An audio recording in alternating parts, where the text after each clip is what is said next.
Mulai, kamera ready, sound ready, 3, 2, 1, action.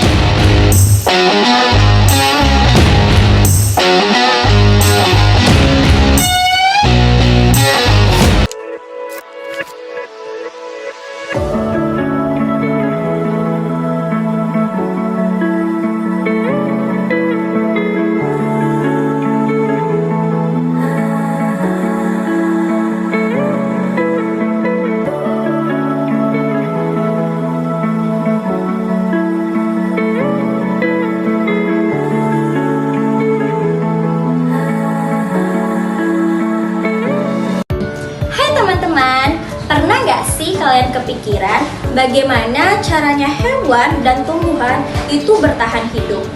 Kira-kira sama nggak ya kayak manusia?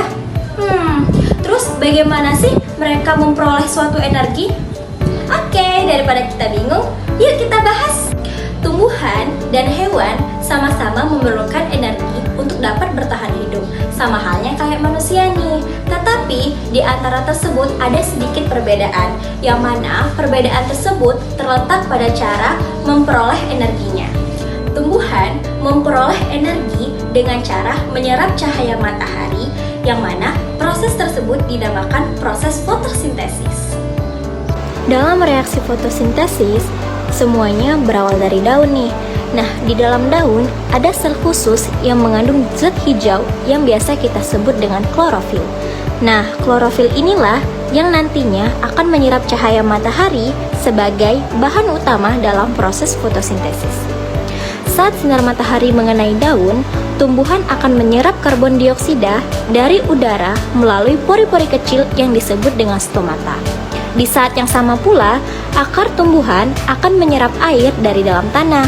Kemudian, dengan bantuan energi matahari, tumbuhan akan memulai proses fotosintesisnya. Air dan karbon dioksida akan diubah menjadi glukosa atau makanan yang memberikan energi bagi tumbuhannya untuk dapat hidup dan berkembang.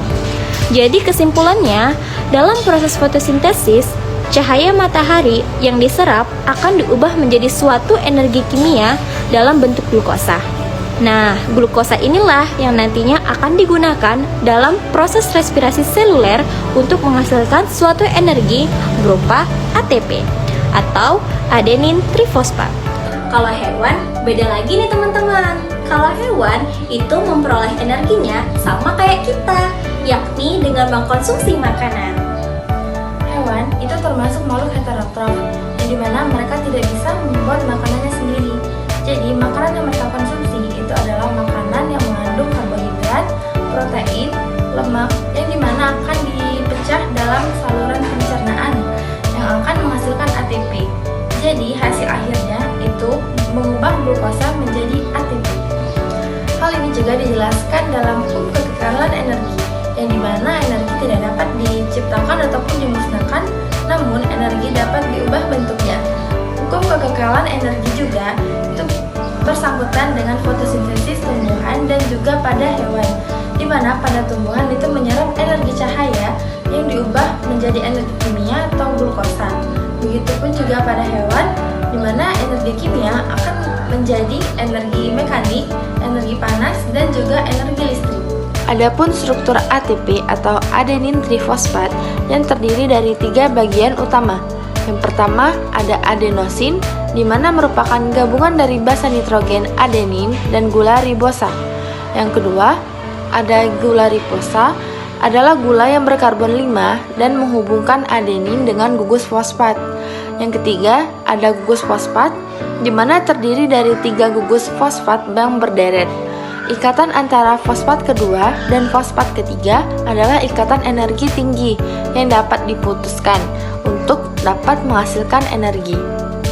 Dengan kata lain, ATP berfungsi sebagai mata uang energi sel, karena saat ikatan fosfat terminal diputus, maka energi kimia akan dilepaskan dan dapat digunakan untuk berbagai proses biologis.